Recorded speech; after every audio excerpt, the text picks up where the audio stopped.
Good afternoon, students. We are going to discuss our first chapter, nature and purpose of business. In last lecture we discussed the concept of business. What is the business? Now today our topic is multiple objectives of business. What is the objectives of business? So firstly we discuss the meaning of objective. What are the objectives? Okay बेटा, firstly हम क्या discuss करेंगे, objectives क्या होते हैं हमारे। सबसे पहले हमें ऑब्जेक्टिव्स के बारे में पता होना चाहिए। Objectives are the end points towards the efforts of all business activities are on this basis. बेटा ऑब्जेक्टिव्स ऐसा एंड पॉइंट है जिसके लिए बिजनेस में सारी की सारी एक्टिविटीज़ परफॉर्म की जाती है उस पर्टिकुलर ऑब्जेक्टिव को अचीव करने के लिए। ऑब्जेक्टिव्स हमारा टारगेट है, एक गोल है जिसके बेसिस पे हम सारी की सारी एक्टिविटीज़ को परफॉर्म करते हैं। बेटा एक ऑर्गेनाइजेशन में बिजनेस के सिर्फ एक ऑब्जेक्टिव नहीं होते, बिजनेसमैन के बहुत सारे ऑब्जेक्टिव्स है। 3 टाइप्स के ऑब्जेक्टिव होते हैं। फर्स्ट इकोनॉमिक, सोशल और इंडिविजुअल। बेटा क्योंकि बिजनेसमैन, ठीक है, मेन जो ऑब्जेक्टिव है नो डाउट वो तो सबको ही पता है कि प्रॉफिट अर्न करना बिजनेसमैन का सबसे मेन ऑब्जेक्टिव है। बट सिर्फ एक प्राइमरी ऑब्जेक्टिव सिर्फ प्रॉफिट अर्निंग ही नहीं है। बेसिक नीड बिजनेस की ठीक है प्रॉफिट है, लेकिन बिजनेसमैन को और भी कई सारी चीज़ों को देखना है क्योंकि बिजनेस हमारा सोसाइटी से लिंक है, सोसाइटी के रिसोर्सेज को यूज़ कर रहा है तो उसका सोशल ऑब्जेक्टिव भी बनता है। तीसरा, बिजनेस में हमारे एम्प्लॉयज़ वर्क कर रहे हैं, उनके लिए भी बहुत सारी रिस्पॉन्सिबिलिटी बनती है तो हमारा इंडिविजुअल ऑब्जेक्टिव भी बनता है। बिजनेसमैन सिर्फ किसी एक इंडिविजुअल ऑब्जेक्टिव पे फोकस नहीं कर सकता है। ठीक है बेटा, तो हम क्या करेंगे, बिजनेस के तीनों ऑब्जेक्टिव्स को डिस्कस करेंगे। ऑब्जेक्टिव का मीनिंग क्लियर है कि ऑब्जेक्टिव क्या है, हमारे एंड पॉइंट्स है और वो ऐसा एंड पॉइंट है जिसको अचीव करने के लिए सारी एक्टिविटीज़ हमारी परफॉर्म की जाती है। बेटा ऑब्जेक्टिव हमारे 2 तरह से होते हैं। ऑब्जेक्टिव हमारा एक होता है कि स्पेसिफिक टर्म में और दूसरा हमारा होता है जनरल टर्म। ऑब्जेक्टिव हमेशा हमारा स्पेसिफिक टर्म में होना चाहिए, जनरल टर्म में नहीं, क्योंकि बेटा जब तक हम अपना एक स्पेसिफिक ऑब्जेक्टिव नहीं रखेंगे तो हम कैसे क्या एक्टिविटीज़ करेंगे। फॉर एग्जांपल अभी आपने रिसेंटली कॉमर्स में एडमिशन लिया है बेटा, तो आपका एक टारगेट अभी से होगा ना। ऐसा तो नहीं है कि ठीक है हम अभी कॉमर्स ले लेते हैं, कुछ दिन बाद साइंस ले लेंगे, फिर देखेंगे आगे क्या करना है, सीए करना है कि हमें बीएससी लेना है कि बीकॉम लेना है, आगे देखेंगे। बेटा ऐसा नहीं होना चाहिए। ऑब्जेक्टिव हमारा एक स्पेसिफिक होना चाहिए। फॉर एग्जांपल जैसे बिजनेस में हमने कहा कि हमें अपनी 10% सेल को इंक्रीज़ करना है। बेटा ये स्पेसिफिक ऑब्जेक्टिव है। जनरल मतलब कि हमें अपनी सेल इंक्रीज़ करनी है, increase in the sale of business, but कितना करना है हमें नहीं पता। लेकिन जब हमारा एक स्पेसिफिक टर्म में ऑब्जेक्टिव होगा तो हम उसको इजीली अचीव कर सकते हैं। जैसे आप लोगों का मेन ऑब्जेक्टिव है कि आपको सीए बनना है, सीए करना है आगे जाके, तो ये आपका स्पेसिफिक ऑब्जेक्टिव है। इसके लिए आप अभी से फर्स्ट डे ऑफ 11th से ही फोकस करना आप स्टार्ट करेंगे। लेकिन जब आपका कोई ऑब्जेक्टिव फिक्स नहीं है तो आप आज कॉमर्स लोगे, कल साइंस लोगे, तो बेटा आपका जो ऑब्जेक्टिव है ये सबके लिए है, एक स्पेसिफिक होना चाहिए। जब हमारा एक टारगेट फिक्स होगा तो हम उस अपने टारगेट को इजीली अचीव कर सकते हैं। तो ऑब्जेक्टिव सेम ऑर्गेनाइजेशन में भी है कि that should be in specific term, not in general term. तो हमारा बेटा ऑब्जेक्टिव अब हम 1 बाय 1 डिस्कस करेंगे। सबसे पहले हमारा आता है इकोनॉमिक ऑब्जेक्टिव। इकोनॉमिक ऑब्जेक्टिव ये सबको क्लियर है, सबको पता है। इकोनॉमिक एक्टिविटी हमने कल के लेक्चर में डिस्कस किया था। Economic objective that is related to profit and profit is the backbone of business. Without profit no business can survive. तो प्रॉफिट हमारे लिए सबसे ज़्यादा ज़रूरी है। मेन हमारे इकोनॉमिक ऑब्जेक्टिव कौन कौन से हैं? सर्वाइवल। बेटा जब कोई भी बिजनेस एग्जिस्ट करता है तो उसका मेन जो मोटिव, मेन जो ऑब्जेक्टिव पर्पस होता है वो ये होता है सर्वाइव करना। और सर्वाइव करने के लिए बिजनेस की बेसिक नीड ही प्रॉफिट है। Without profit no business can be survive. Second one is the profit. Profit is the backbone of business. Profit is necessary to run the business. Without profit no business can be exist. बिना profit के कोई business exist नहीं कर सकता और हर businessman के लिए profit सबसे इम्पॉर्टेंट है, प्रॉफिट सबसे प्राइमरी ऑब्जेक्टिव है। थर्ड है growth. Growth and expansion. Her business की जो बेसिक जो नीड होती है, हर बिजनेस चाहता है कि वो ग्रो करे, एक्सपैंड हो डे बाय डे। तो ग्रोथ और एक्सपेंशन की जो सबसे बेसिक नीड है वो प्रॉफिट है। अब ग्रोथ कैसे पता चलता है कि बिजनेस हमारा ग्रोथ हो रहा है उसकी प्रोडक्शन बढ़ेगी, नंबर ऑफ एम्प्लॉयज़ बढ़ेंगे, इंफ्रास्ट्रक्चर, ये सारी चीज़ें रिप्रेजेंट करती हैं कि बिजनेस जो है वो ग्रो कर रहा है। और ग्रोथ के लिए, एक्सपेंशन के लिए बेसिक नीड क्या है हमारी? प्रॉफिट। तो that means economic objective is the main objective of business for survival, for growth and expansion, and that is the basic need of every business. Second one is the social objective. Social objective, business is the part of society, business society का part है, business society के ही resources को use कर रहा है। और आज के टाइम में बेटा मॉडर्न बिजनेस है, मॉडर्न बिजनेस में जो कस्टमर है वो बहुत कॉन्शियस है। पहले क्या होता था, बिजनेसमैन उन प्रोडक्ट्स को सेल करता था जिन्हें वो सेल करना चाहता है, और वो सोसाइटी को जो भी प्रोडक्ट सेल करता था वो उसको इजीली परचेज करने के लिए रेडी रहते थे। रीज़न ये है कस्टमर के पास इतनी इन्फॉर्मेशन नहीं थी। अब टेक्नोलॉजी में अपग्रेडेशन हो गया है, कस्टमर के पास पूरी नॉलेज है, वो क्वालिटी कॉन्शियस है, अपनी हेल्थ को लेके कॉन्शियस है। तो दैट मीन्स कि बिजनेसमैन की सोसाइटी के लिए भी बहुत सारी रिस्पॉन्सिबिलिटीज़ हमारी बन गई है, बहुत सारे ऑब्जेक्टिव्स हैं जिनको हम डिस्कस करेंगे। फर्स्ट है supply of desire quality of products. Customer आज के टाइम में टेक्नोलॉजी की वजह से बहुत ज़्यादा अवेयर है, क्वालिटी कॉन्शियस है, वो अपनी हेल्थ को लेके भी कॉन्शियस है। तो कस्टमर जो है वो वैल्यू फॉर मनी जो भी प्रोडक्ट यूज़ करते हैं वो चाहते हैं कि उसका प्राइस रीज़नेबल हो, बहुत ज़्यादा प्राइस ना हो, और क्वालिटी को लेके भी बहुत ज़्यादा कॉन्शियस है। अब देखो बेटा क्वालिटी जो है वो डिफरेंट मीनिंग है क्वालिटी का। फॉर एग्जांपल जैसे हम रेफ्रिजरेटर, टीवी, एसी इस तरह के प्रोडक्ट परचेज कर रहे हैं तो हम इसमें चाहते हैं ड्यूरेबिलिटी, दैट मीन्स कि ये लॉन्ग टाइम तक चले। हम कार ले रहे हैं, एसी ले रहे हैं, तो बेटा ऐसा तो है नहीं कि हम ये सोचते हैं कि आज ले लिया 2 महीने बाद फिर चेंज कर देंगे। हर कोई जब इस तरह के प्रोडक्ट लेता है, एक हैवी इन्वेस्टमेंट करता है, तो उसकी एक्सपेक्टेशन ये होती है कि ये लॉन्ग टाइम तक चले। फिर उसके बाद ये तो हमारा ड्यूरेबिलिटी हुआ बेटा। क्वालिटी का मतलब क्या है? क्वालिटी की जैसे हमारी जो कुछ चीज़ें ऐसी होती है जिसमें वो सेफ्टी चाहता है। सेफ्टी का मतलब जैसे आप कुकर, प्रेशर कुकर यूज़ कर रहे हो या प्रेस यूज़ कर रहे हो, तो ऐसा ना हो कि आपने प्रेशर कुकर यूज़ किया, सीटी उसकी हुई तो पूरा ब्लास्ट हो गया। तो इस तरह के प्रोडक्ट को लेके भी कस्टमर बहुत कॉन्शियस है। प्रेस लगाया, पता चला वो भी ब्लास्ट हो गया, इस तरह से नहीं होना चाहिए। इस तरह के प्रोडक्ट में कस्टमर की क्या डिमांड होती है कि इसमें उसकी सेफ्टी की डिमांड होती है। फिर थर्ड हमारा आता है इसमें प्योरिटी। प्योरिटी कस्टमर जैसे पल्सेस है, व्हीट है, राइस है, इस तरह के प्रोडक्ट अगर कस्टमर यूज़ कर रहा है तो वो ऐसे प्रोडक्ट में प्योरिटी चाहता है। तो बेटा क्वालिटी के यहाँ पे 3 मीनिंग है। सबसे पहले हमने पढ़ा ड्यूरेबिलिटी, जब वो हैवी इन्वेस्टमेंट करता है तो वो चाहता है, उसकी एक्सपेक्टेशन होती है कि प्रोडक्ट लॉन्ग टाइम तक चले। फिर दूसरा सेफ्टी, प्रेशर कुकर है, प्रेशर कुकर है, प्रेस है, इस तरह के प्रोडक्ट जब वो यूज़ करता है तो सेफ्टी चाहता है। प्योरिटी जो उसकी खाने पीने की चीज़ें हैं लाइक व्हीट है, पल्सेस है, राइस है, इस तरह के प्रोडक्ट में वो सेफ्टी चाहता है। तो कस्टमर को डिज़ायर्ड क्वालिटी मतलब जैसी उसकी विश है, जैसी उसकी रिक्वायरमेंट है, उस तरह के प्रोडक्ट प्रोवाइड कराना। और कस्टमर चाहता है कि प्रोडक्ट जो है जैसा वो खरीद रहा है प्राइस भी उसका उसी के अकॉर्डिंग हो, बहुत ज़्यादा मैक्सिमम प्राइस ना हो। Avoiding unfair trade practices. बेटा अनफेयर ट्रेड प्रैक्टिसेस का मतलब होता है ब्लैक मार्केटिंग है, ठीक है, उसके बाद एडल्ट्रेशन है, फेक जो होर्डिंग है, ये सारी चीज़ें हमारा होता है अनफेयर ट्रेड प्रैक्टिसेस।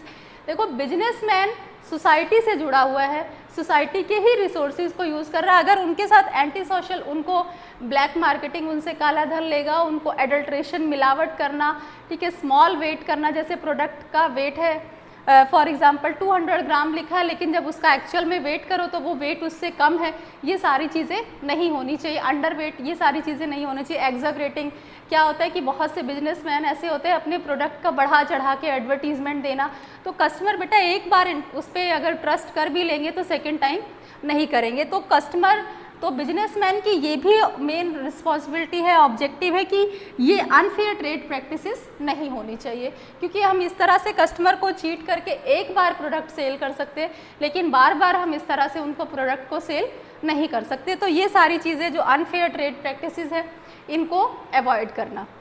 बेटा थर्ड है एम्प्लॉयमेंट जनरेशन। अनएम्प्लॉयमेंट आज के टाइम में बहुत बड़ी प्रॉब्लम है, हमारे इंडिया में बहुत बड़ी प्रॉब्लम है। तो ये बिजनेसमैन की रिस्पॉन्सिबिलिटी बनती है कि अपने जहाँ पर भी उसका बिजनेस सेटअप है, जिस लोकेलिटी में, जिस सिटी में, जिस विलेज में, वहाँ पे एम्प्लॉयमेंट अपॉर्चुनिटी प्रोवाइड कराना बेटा। जो पुअर पीपल है, जो हैंडीकैप्ड है, वीमेन है, सबको इक्वल अपॉर्चुनिटी प्रोवाइड कराना। इस तरह से क्या होगा कि जब वो सबको इक्वल एम्प्लॉयमेंट अपॉर्चुनिटी प्रोवाइड कराएगा तो उन लोगों का लिविंग ऑफ स्टैंडर्ड इंप्रूव होगा। लिविंग ऑफ स्टैंडर्ड इंप्रूव होगा, नई नई चीज़ों को जानेंगे, उसका इम्पेक्ट हमारे बिजनेस पे भी तो पड़ेगा। ये सारी चीज़ें कि दैट मीन्स एम्प्लॉयमेंट अपॉर्चुनिटी भी प्रोवाइड कराना सबको इक्वल, पुअर पीपल है, हैंडीकैप्ड है, वीमेन है, मैन है, सबको इक्वल अपॉर्चुनिटी प्रोवाइड कराना। कम्युनिटी सर्विसेज बेटा, कम्युनिटी सर्विसेज हमारा क्या होता है, जैसे हमारी ऑर्गेनाइजेशन बहुत बड़ी बड़ी जो ऑर्गेनाइजेशन रन कर रही है लेकिन सोसाइटी के लिए वर्क करना, जैसे एनजीओ चलाना, चैरिटी देना, स्कूल्स हैं, हॉस्पिटल्स हैं, ये सारी चीज़ें ओपन करवाना, ये बेटा ये भी हमारे बिजनेस का ही पार्ट है एक तरह से। इसमें हमारा मेन मोटिव प्रॉफिट अर्न करना नहीं है, लेकिन इससे क्या होता है बेटा कि जो हमारी जो ऑर्गेनाइजेशन है जब वो इस तरह से सोसाइटी के लिए कुछ काम करेगी तो उसकी रेपुटेशन, जो उसकी गुडविल है बेटा, वो ऑटोमेटिकली इंक्रीज होगी, उसकी गुडविल बढ़ेगी, उसकी गुडविल इंक्रीज होगी। इस तरह की ऑर्गेनाइजेशंस चलाने से, इस तरह के एनजीओ चलाओ, school, hospitals, free of cost बच्चों को एजुकेशन देना, इन सारी चीज़ों से हमारी जो बिजनेस है उसकी रेपुटेशन सोसाइटी में बढ़ती है, इंक्रीज होती है। Avoidance of pollution, pollution is the major problem in today's time. Problem जो है पॉल्यूशन की सबसे आज के टाइम में मेजर प्रॉब्लम है। और बेटा जो पॉल्यूशन है, पॉल्यूशन बहुत सारी चीज़ों से होता है, और जो हमारी जो बड़ी बड़ी ऑर्गेनाइजेशंस हैं, जो बिजनेस हैं, सबसे ज़्यादा एरिया, जो सबसे ज़्यादा पॉल्यूशन में जो कंट्रीब्यूशन है वो उन्हीं लोगों का है। क्यों? क्योंकि वो जो उनका वेस्टेज है उसको रिवर्स में थ्रो करना, जो उनका केमिकल्स है उसको थ्रो करना, ठीक है ना, चिमनीज बनाना, उससे भी हमारा पूरा एनवायरनमेंट पॉल्यूटेड होता है।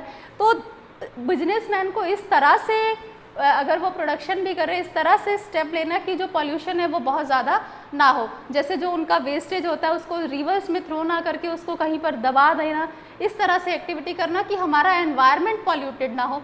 अगर एनवायरनमेंट को पॉल्यूट करने में बिजनेस का सबसे मेन रोल है तो एनवायरनमेंट, उस पॉल्यूशन को अवॉइड करने में बिजनेसमैन को सबसे पहला स्टेप लेना चाहिए कि पॉल्यूशन को अवॉइड करें, क्योंकि पॉल्यूशन हमारे पूरे एनवायरनमेंट को सबको पॉल्यूट कर रहा है। और डिफरेंट टाइप्स के पॉल्यूशन है, एयर पॉल्यूशन है, नॉइस पॉल्यूशन है, इन सब का जो इम्पेक्ट है वो ह्यूमन बीइंग पे ही पड़ रहा है।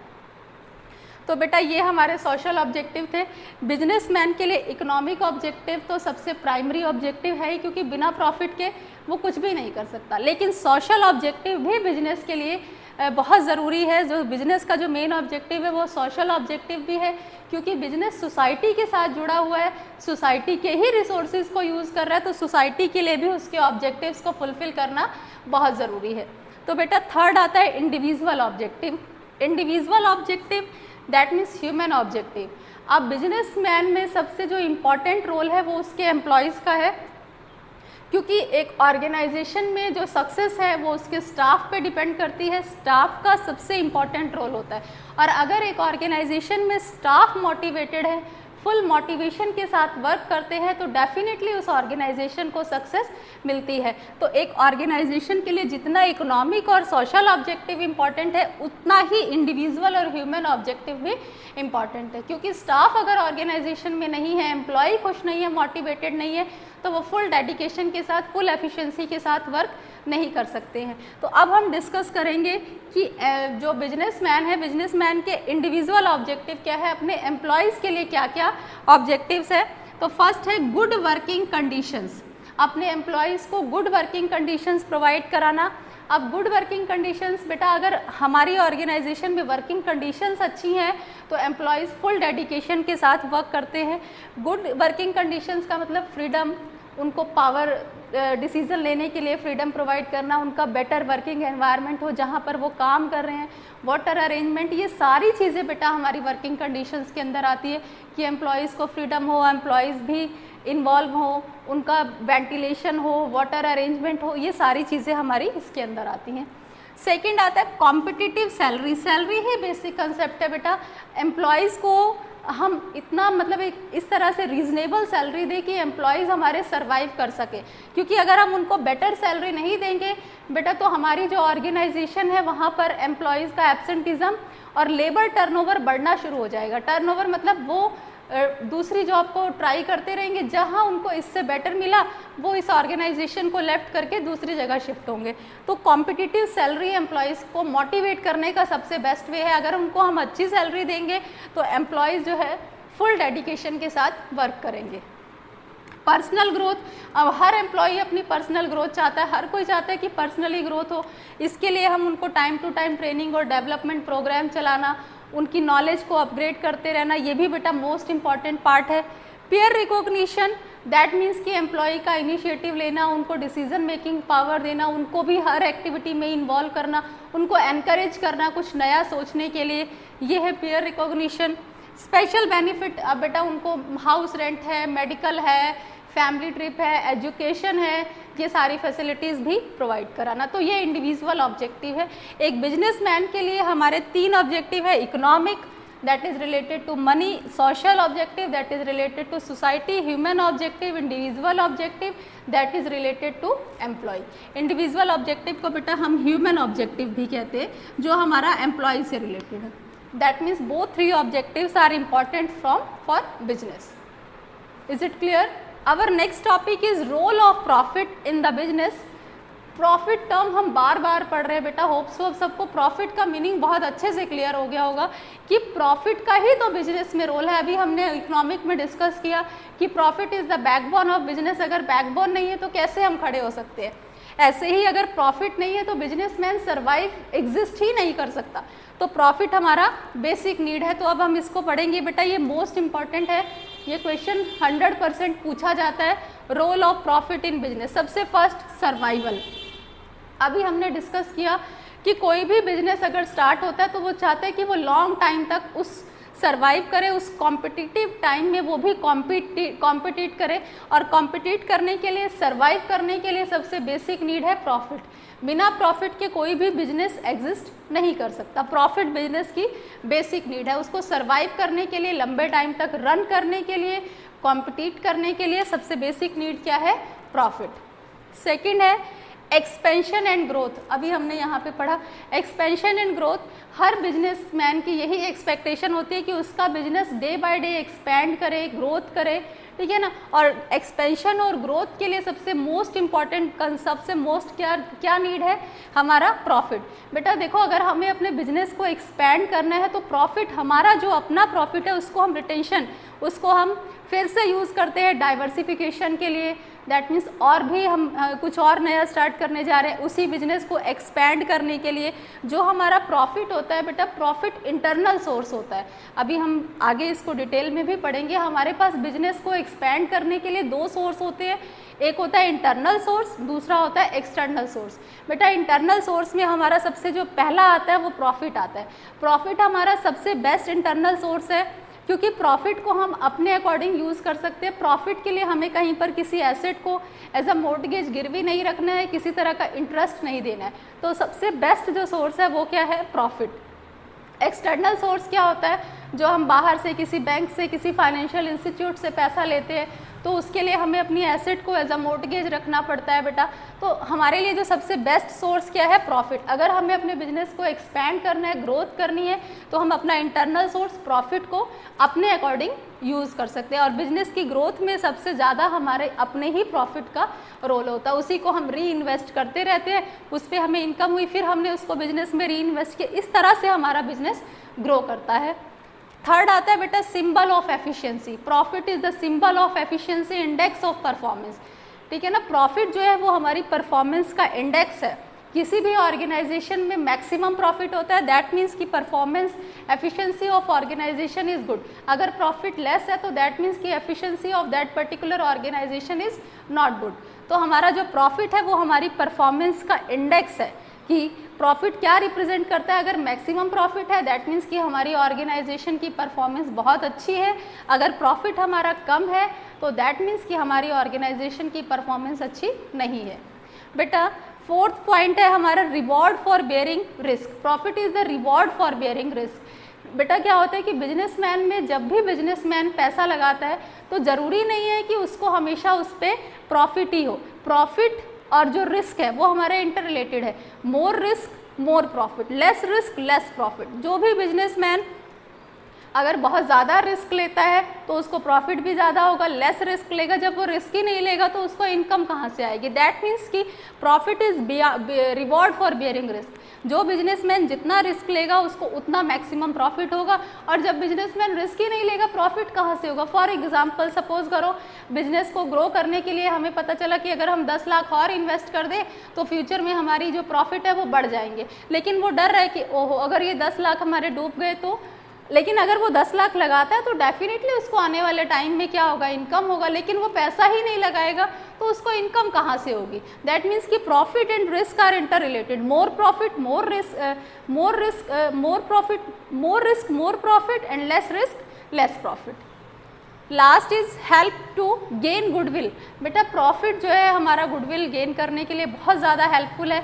जिस ऑर्गेनाइजेशन में प्रॉफिट ज़्यादा होता है उसकी गुडविल बहुत अच्छी होती है। कैसे बेटा, जिस ऑर्गेनाइजेशन में प्रॉफिट अच्छा है वहाँ पे इन्वेस्टर्स भी मनी इन्वेस्ट करने के लिए रेडी है, बैंक भी उनको इजीली लोन प्रोवाइड करा देता है, प्लस शेयर होल्डर्स भी उस ऑर्गेनाइजेशन में मनी इन्वेस्ट करने के लिए हमेशा रेडी रहते हैं। दैट मीन्स कि प्रॉफिट का बहुत इंपॉर्टेंट रोल है गुडविल गेन करने में, क्योंकि जिस ऑर्गेनाइजेशन को प्रॉफिट होता है, अभी हमने पढ़ा ना कि इंडेक्स ऑफ परफॉर्मेंस, हमारी परफॉर्मेंस का इंडेक्स है। दैट मीन्स कि ऑर्गेनाइजेशन बहुत अच्छे से रन कर रही है तभी तो वहाँ प्रॉफिट है, तो वहाँ पे इन्वेस्टर्स भी मनी इन्वेस्ट करेंगे और उसके बाद बैंक और कोई भी फाइनेंशियल इंस्टीट्यूशन लोन भी इजीली दे देगा। दैट मीन्स कि प्रॉफिट का हमारी ऑर्गेनाइजेशन में मोस्ट इम्पॉर्टेंट रोल है। होप सो ये कंसेप्ट ऑब्जेक्टिव और रोल ऑफ प्रॉफिट सबको क्लियर हो गया होगा। अब बेटा कल हम इसमें आगे डिस्कस करेंगे कॉमर्स को, तो होप सो ये लेक्चर सबको क्लियर हो गया होगा। Thank you so much.